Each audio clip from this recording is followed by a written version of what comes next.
If you look closely, you can still see hints of a model of what public transportation should be.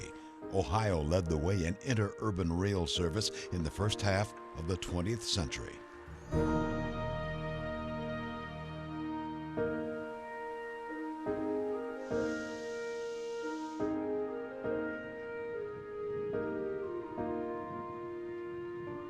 It changed all of the east side of Cleveland, Northeast Ohio. Streets were in bad shape back then. If you go back to the 1800s, everything was moved by horse. Horses were slow, the roads were terrible. They needed a better way to move things, and along came the streetcar.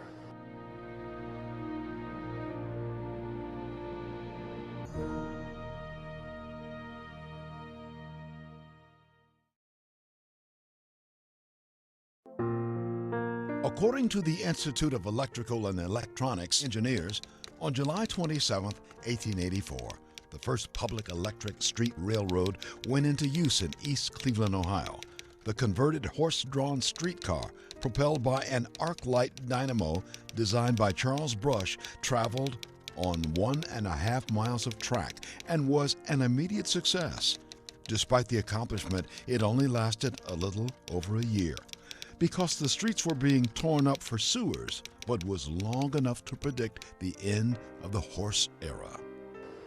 Streetcar basically made its own road. It put down steel rails on ties and was able to go across the muddy roads like nothing. Before the interurban was built, it would take 16 to 18 hours to go from here, Geauga County, to Cleveland. There were no bridges, very few roads. And if you wanted to cross the Chagrin River, there were no bridges. You had to wait till the springtime or summer when the water was low to cross.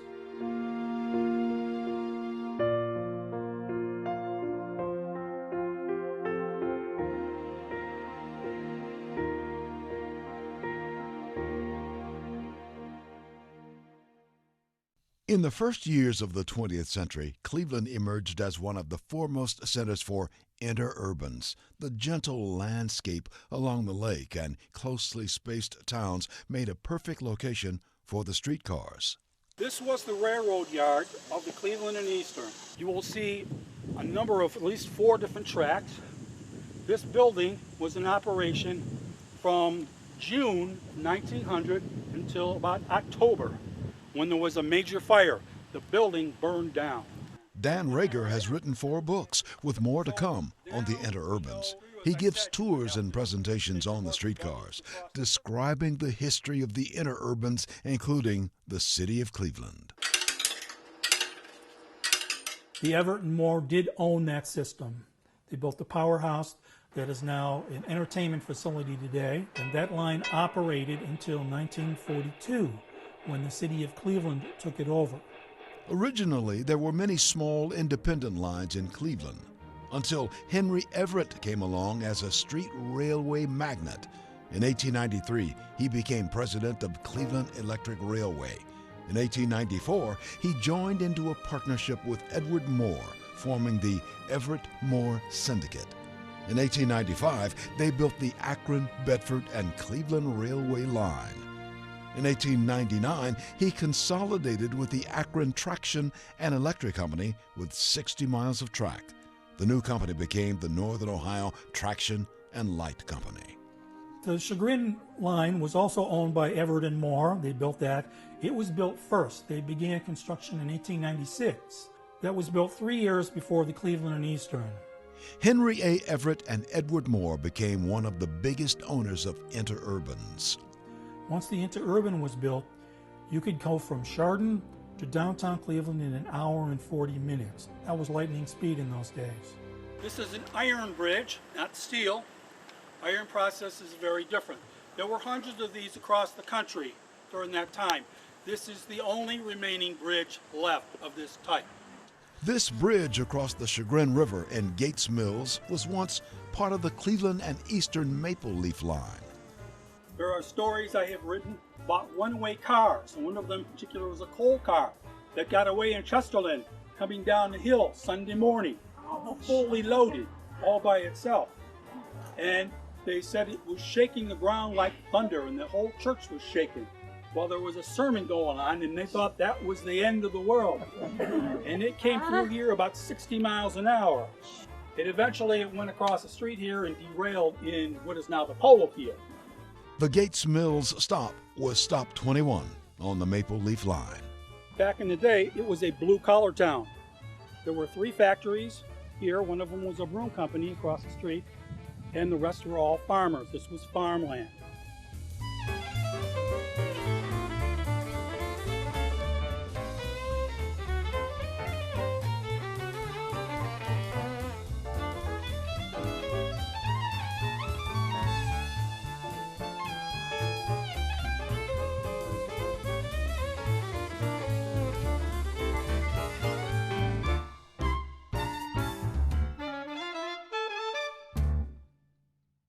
Well, I think the most interesting part is what little people know about it today, from all of the changes that have occurred because of it. We have, for example, Gates Mill, which is a totally different place today than it was back in its day. The center of the line was Gates Mill. The powerhouse, the car barns, and the battery station were at Gates Mill. It was 16 miles from Cleveland to Gates Mills, and another 16 miles from Gates Mills to Chardon. So it was the halfway point, and which was great if you're making electricity, because the further you go, the voltage drops. The next stop east from Gates Mills was Scotland, the Mayfield and Caves Road area in Geauga County's Chester Township. It was named for Mr. Scott, who loaned a lot of the land in that area. Chester Township is now known as Chesterland. The Cleveland and Eastern Historical Society and Museum is located on the Chesterland Historical Society grounds. The original Scotland Depot can be seen there, plus many photos and buildings from this historic area. Most of the line today is now on private property, so people are finding out that, hey, there was a railroad on my property 100 years ago, and I didn't know that. Like in this backyard near Chardon. Behind me stands the concrete support of the Cleveland and Eastern trestle. The trestle was almost 1/4 of a mile long. The wall is almost 30 feet high. To give it an idea how high this trestle was across the valley here in Chardon, riders thought that they were on some amusement park.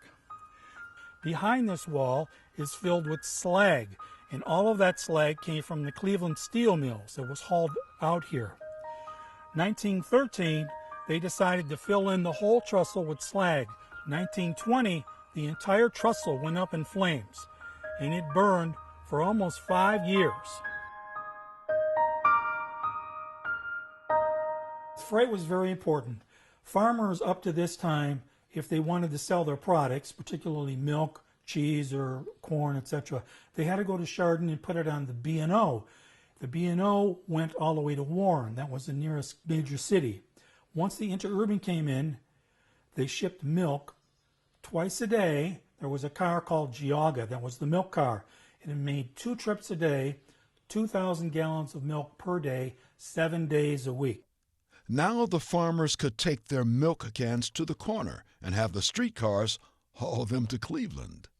This was the farmer's boon, is to have an interurban. Instead of just putting a few milk cans in the back of a wagon and traveling miles and miles to the city, they can now take it down to the corner, take it over to there, and leave your milk cans there. Interurban would take them down to up into Cleveland, empty and bring the empties back. In the evening, you stop at the milk stand, pick up your empties. Next day, you do it all over again. There are many creameries and cheese factories still in the area today that owe their existence to the Interurbans. So commerce really developed once the Interurban was here.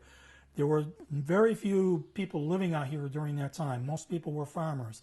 So the area began to develop once the Interurban was here, because you had transportation and you had places to sell your product. There was 2 main things they hauled from the country to the city. Milk was the most common one.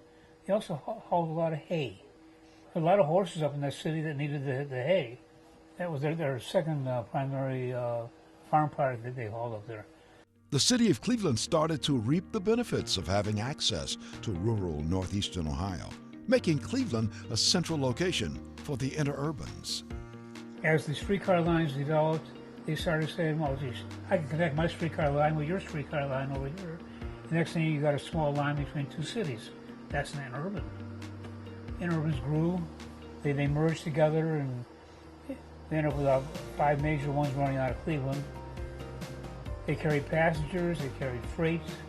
There were 2,798 miles of track in Ohio, 1,000 miles more than any other state.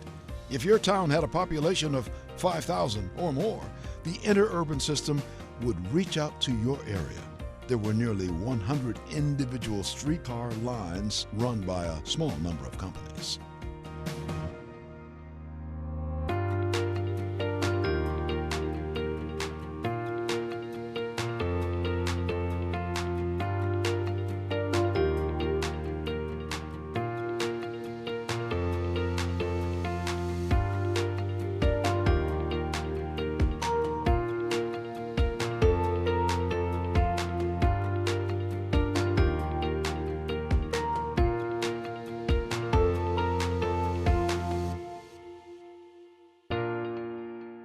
The further you go, the voltage drops. Now, they did have a power station, a booster station, at the Rookery, which is, people know it today, but back then it was called the Junction, or Warnersdale Junction.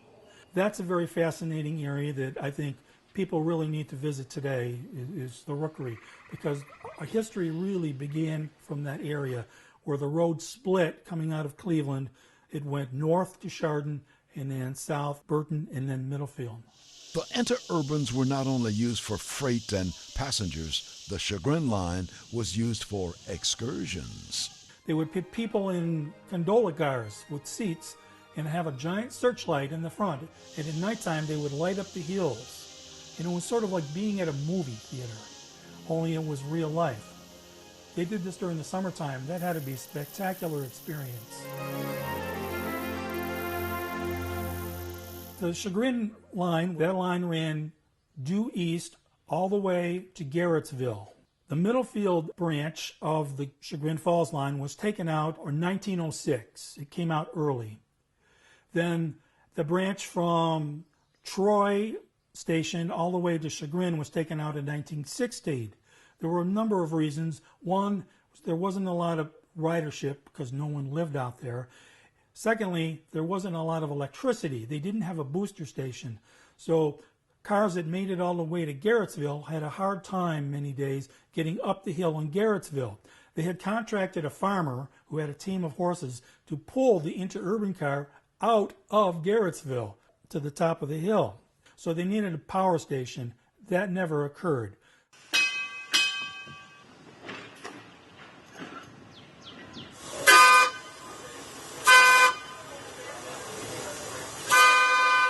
We own 2 miles of the old Cleveland Southwestern Interurban line, which we plan to rebuild the track on. And about another mile of track on the main property here. Right now we have 3 buildings. Our goal is to have 6 buildings. Thanks to the Northern Ohio Railway Museum that was founded in 1965, you can experience what it was like to ride and see some of their historic cars. This particular car was built by the Coleman Car Company of Cleveland, Ohio in 1914. Near the Collinwood Rail Yard, for years, you could still see the building with the Coleman name on it. There were 6 car manufacturers that made interurban cars. Coleman was one. The very first cars were Jewett cars from the Jewett Car Company. There was the St. Louis Car Company and the Niles Car Company here in Niles, Ohio. And they all made interurban cars and other rail cars for the rail companies. Chuck Legree, one of the volunteers, is lucky enough to be one of the drivers. I rode this car once when it was on RTA. I never expected I would ever actually operate it. It was originally built for the Cleveland Railways that operated as a city streetcar. It was eventually sold to what became the Shaker Heights Rapid Transit, which is now the RTA blue and green lines. Well, I like the trolleys because I started my career in public transit in 1977, operating as a motorman on the former Shaker Heights Rapid Transit line. And it had been taken over by the RTA in 1975. So I was privileged to work with a number of the motormen who actually started on that line when it was owned by Shaker Heights. The Shaker Rapid started out as the Cleveland Interurban Railroad. It was built by Otis and Mantis Van Sweringen, developers of Shaker Heights. It was an effort to get commuters to downtown Cleveland from Shaker. The terminal tower was built by the brothers. It started out as a small stop at Public Square, but turned into Cleveland Union Train Terminal. You can still see interurban stations along the Shaker Rapid line. The Coventry station opened on December 17, 1913, along what was to become Shaker Boulevard, built to serve passengers making other connections to different lines. Built by Standard Oil of Ohio, it also had 2 gas pumps. The Linfield station opened April 11, 1920, as the final stop of the Southmoreland line. The station would not see growth around the area for over a decade. It was part of the Van Sweringen's most successful rail suburbs in America. Van Sweringen's built that line, and that line was going to continue on eastward through Gates Mills. In fact, part of that land there today is still designated. They were going to put lines through there and connect with the Cleveland and Eastern. That was the idea. But a number of things happened during the 1920s. One of them, the Cleveland and Eastern went out of business on March 31st, 1925. The terminal tower was being built during that period of time. The Cleveland and Eastern had to move their offices because all of those buildings were raised on Public Square to make room for the terminal tower. The Van Sweringens wanted to connect with the C&E, but the C&E went out of business. By the time the terminal tower was finished, the Great Depression came, and the Van Sweringens lost pretty much everything, and that ended the expansion of that line. I hope we teach people that they missed out on a great era. We hope that municipalities will understand that they made a mistake, and as they're doing in many cities, they're adding the streetcar lines back in. They call them light rail vehicles now, but they're still basically streetcars. They're still the fundamental, simple electric propelled car running off electricity and not polluting. Do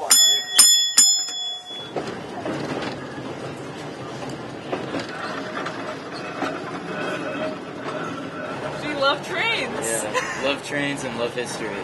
I think it's cool and I just like it. To see a piece of history, to see something old and experience that, like what life would have been like back in the day. It's really cool. A 100% volunteer organization, people donate their time and money. Walt Stoner was one of the founders and is acting president. The Cleveland streetcars were yellow, but their idea of yellow was a whole lot different than we call yellow. Think of brown mustard. That was about the color of yellow that the Cleveland streetcars were. So there were 3 paint schemes for the Shaker Rapid cars over the years. Think of this car with the same basic paint scheme of the cream, the red windows, only where it's yellow, they were green. Those were the original Shaker Rapid cars. Then during the Depression, they came up with this paint scheme here, which got dubbed the Depression paint scheme.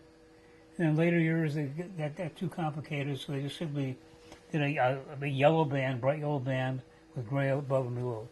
So my goal, we've got 3 of these cars. I'd like to see one done in each paint scheme. Most of the cars at the museum were part of the 201 cars built for the city of Cleveland's interurbans between 1913 and 1914. 4 of those streetcars went to what was to become the Shaker Rapid. Back in the city, they were having trouble with these cars because of the low center floor like 12 has. People would get on, they pay their fare, they put their foot up to step in the car starts up and they fall backwards. The streetcar system was getting lawsuits, broken legs, broken arms. So they changed the configuration and put this high floor in there. And it's just basically, it was just a safety difference. Peter Witt, the Transportation Commissioner of Cleveland, came up with a new design for the cars. Well, the big difference with the Peter Witt cars, he created what he called the pay-as-you-pass system. The conductor on the Peter Witt car was still in the back here, right in front of the back door. People could be jammed in the front of the car, standing room only in the front car. They didn't have to worry about paying a fare until they passed the conductor. So the Peter Witt car had longitudinal seats in the front, make it uncomfortable, and the better seats in the back, so kind of encourage people to pay their fare and go sit in the more comfortable seats in the back.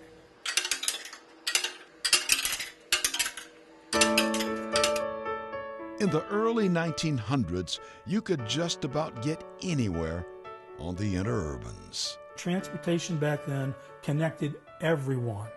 Nobody was left out of the equation back then. Again, you could travel on a passenger train on the B&O all the way to Cleveland or across the country during that period of time. You could transfer from the interurban right here in Chardon or in Burton, get on the B&O train, go to Niagara Falls, go anywhere around the country you wanted to go.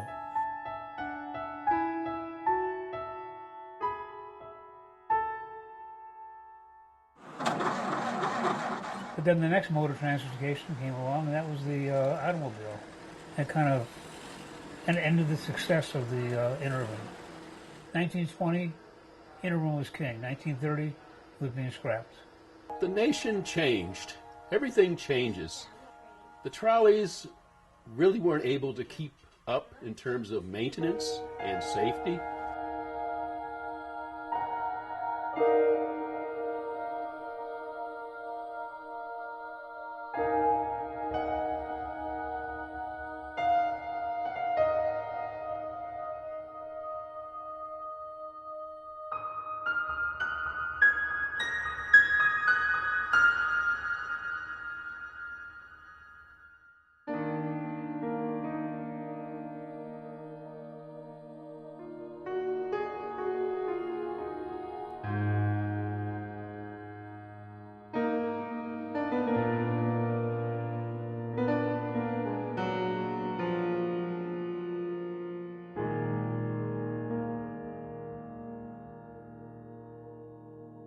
They were operating out of the fare box, and land uses changed very fast. People started to move to the suburbs because the highways were built and homes were made more affordable because of government subsidies. Highways were built because of subsidies. And the trains, rail lines, and buses just couldn't keep up. Some of the housing patterns and some of the road patterns in the suburbs were not conducive to either rail or bus. And as a result, people stopped riding transit. And we lost a lot of this. He was the best, absolutely the best. Dorothy's grandfather, Sam Cahill, was the conductor on the last run to Gates Mills in 1925. He enjoyed that, though. I know he did. He was very social. You know, he talked to everybody that got on. That's how he met my grandmother. She got on at one of the stops. Her and her sisters were coming out here. I bet he felt depressed. I really do, because I think he enjoyed that. There may also be some more sinister reasons for the interurban shutdown. From 1938 through 1950, National City Lines, with an investment from GM, Firestone Tire, Standard Oil of California, gained control of transit systems in 25 cities. In 1949, 5 corporations were found guilty of trying to monopolize sales of buses to local transit systems. In 1942, the city of Cleveland took over the transit system. After they took it over, City Council voted to remove the trolley system and put in buses. When the mayor left office, he got a GMC truck dealership offered to him. And one of the city councilmen became his head salesman of buses. So there's a lot of politics that comes into play here. But the interurban and trolley system was voted out and removed to replace it with buses. The Depression and societal changes helped bring on the demise of the streetcar. If the environmental movement would started sooner, we still have streetcars running. Because streetcars are clean. There's no pollution. Yes, there's a powerhouse somewhere that's producing electricity, but it's easier to control the pollution coming out of one powerhouse as it is to try to control the pollution coming out of 10,000 cars. During the period of 20th century, people could go from, say, Warren, Middlefield, Chardon. You could board an interurban car and traveled to Indiana, to Michigan. Many people went on their honeymoon to Niagara Falls from right here in Chardon, Ohio. You can't do that today. They had mass transit 100 years ago, but all of that has been removed. So people are not really as modern today as they were a century ago.